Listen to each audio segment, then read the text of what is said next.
Avoid moving to the wrong area in New Hampshire. You may think moving to New Hampshire will narrow it down to 2 or 3 towns, but you're actually skipping a step that can cost you years of regret. After 23 years and thousands of clients in this market, in this video, I'll reveal how to avoid moving to the wrong area. The Lakes region. So here's the thing about the Lakes region. You can fall in love with it from a single photo, and that's exactly the problem. Lake Winnipesaukee, Squam Lake, Lake Sunapee, the pictures are stunning, and the first visit usually makes it worse. People come up for a weekend, they'll see the water, they'll immediately start rethinking their whole relocation plan based on a view. Sometimes that instinct is exactly right. Sometimes it's the most expensive mistake they make. The Lakes region isn't just beautiful though, it has a specific lifestyle, a specific price point, and a specific set of trade-offs. And if your daily life doesn't match those trade-offs, the beauty wears off a lot faster than you think. Let's talk real numbers. The statewide home values are sitting in the high 400s in 2026, up a few percentage points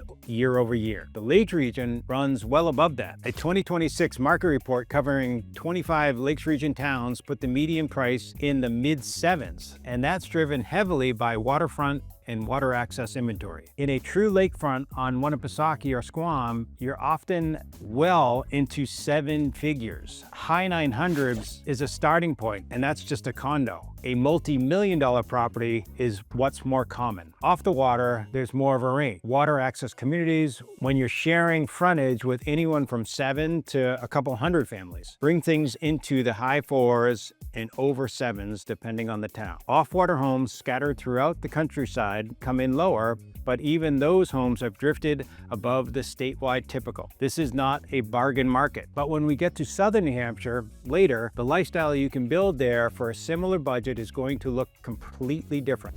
Lakes region is functionally remote for Boston commuters. We're talking 1.75 to 2.5 hours from central Boston in normal conditions, and winter adds to that. This region is right for remote workers, people with local jobs. It's not for anyone making regular Massachusetts runs. This is a vacation region, and year-round residents feel that every single season. Summer is full, boats are on the water, dinner out, ice cream walks through downtown Meredith or Wolfboro. Fall brings the foliage crowd. Winter and mud season get quiet and spread out. Full-time living is very doable if you work from home or you've got local employment. The economy here is largely service and tourism based, and that shapes what jobs are available and what the pace of life feels like. Most people come up on the weekends, then leave for Boston on Monday morning. And we know New Hampshire has no income tax. We also don't have interest or dividends tax. And there's no sales tax either. So the state leans on property taxes instead. Lakes region towns tend to land in the mid to higher range of state effective rates, particularly in communities where there's a lot of waterfront value per resident. Wolfboro calls itself the oldest summer resort in America. And honestly, that framing tells you everything you need to know about the energy here. Small town, scenic, water-centered, Meredith, Laconia, and Wolfboro each have their own character, but they all share a pace. This is a place built for slowing down,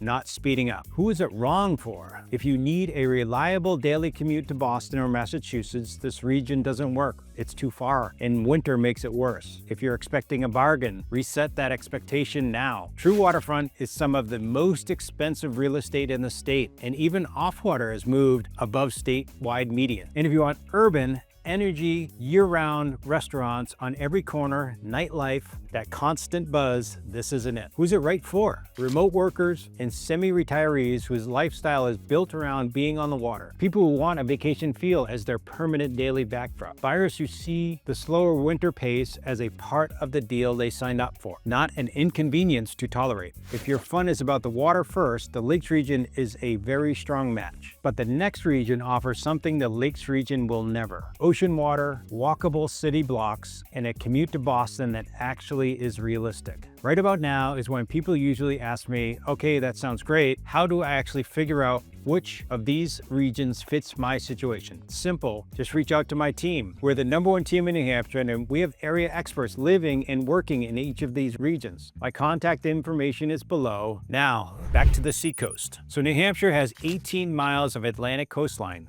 the shortest of any coastal state in the country. And packed into those 18 miles is more lifestyle per square foot than almost anywhere in New England. Portsmouth is a legitimate small city. Brick downtown, over 100 restaurants, art venues, colonial architecture, and the Strawberry Bank Museum. Hampton Beach runs full resort energy in the summer. Rye sits between them, quieter, more residential, genuinely affluent. The Seacoast has the ocean, it has the actual industry, and it's that combination that you really don't find often at this scale. In early 2026, Seacoast home prices smashed records, with certain high-end coastal segments seeing median prices at or above the low $1 million range for single-family homes close to the ocean, particularly in towns like Rye. For Portsmouth itself, the median sale prices are around low to mid sevens. However, downtown Portsmouth condos and the walkable core properties regularly track in the high 8s to low 9s and above that for nice condos. And demand for in-town living is intense, with supply constrained. Now, this is where the Seacoast separates from most other parts of the state for Boston area workers, though not quite the leader,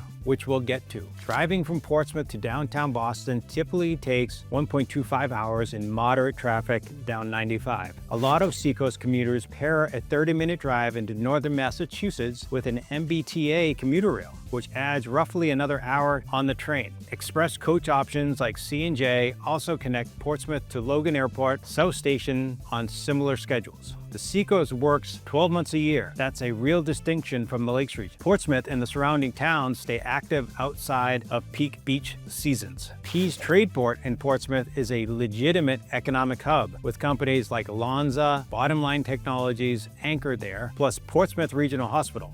Real industry, real employers. Seacoast communities carry higher absolute property taxes because their assessed values are high. Effective rates vary by town, but this is not a low tax corner of the state. When you're paying Seacoast prices for a home, the tax bill reflects that. And here's the thing. If you don't want small city energy and hustle, the Seacoast isn't for you. Portsmouth is one of the most walkable downtowns in New Hampshire. Nightlife, galleries, festivals, a culinary scene that people genuinely compare to Boston on a per capita basis. Who is it wrong for? Buyers on a tight budget who are hoping to find a detached home near the ocean at or below statewide median prices. That combination doesn't exist. Anyone who doesn't want small city energy and seasonal crowds. The Seacoast, especially in the summer, is genuinely busy. And anyone who's expecting to be within 30 to 40 minutes of Boston, even on the best day, that window does not exist. So who's it right for? Professionals willing to trade roughly a 1-hour commute for ocean access and a walkable coastal lifestyle. Buyers who put restaurants, culture, and coastline ahead of square footage. People who see this as a long-term lifestyle play with a real employment infrastructure nearby. If you're fortunate enough to have a job on the Seacoast and a budget to match, it's a lifestyle that's genuinely hard to replicate anywhere in New England. Now let's go in the opposite direction entirely, further north, deeper into the mountains, and further from Boston than any other region on the list. The White Mountains. Picture finishing a hike in the White Mountain National Forest, getting back to your car, and driving 5 minutes to home. For a special kind of buyer, that sentence just settled everything. Nothing else comes close. I'm talking about the White Mountains, North Conway, Lincoln, and Franconia, which puts you a couple hours from the Massachusetts border. When choosing the mountains over water, skiing in winter, hiking in summer, cross-country trails, elbow room, and the kind of quiet that suburban buyers pay extra to occasionally rent for a long weekend. Up here, it's just Tuesday. North Conway has a Walmart, outlet shopping, grocery stores, so this isn't total wilderness, but the buyer profile is unmistakable. These are people who've been making the drive up here for years, and they finally decided they're done going home. Relative to the Seacoast and prime lakefront, the White Mountains offer more breathing room on price, but don't mistake that for cheap. County level data for Carroll and Grafton County, the two key White Mountain counties, show median single-family prices generally in the high 4s and low 5s heading into 2026. Near major ski areas and trailheads, Lincoln, Franconia, and the Conway area, move-in-ready homes and condos typically land between the mid-4s and up into the 7s and above, with larger view properties and new builds pushing far above that. Most mountain homes are 2 to 3 hours from Boston, weather dependent. This region region consistently gets described as a poor fit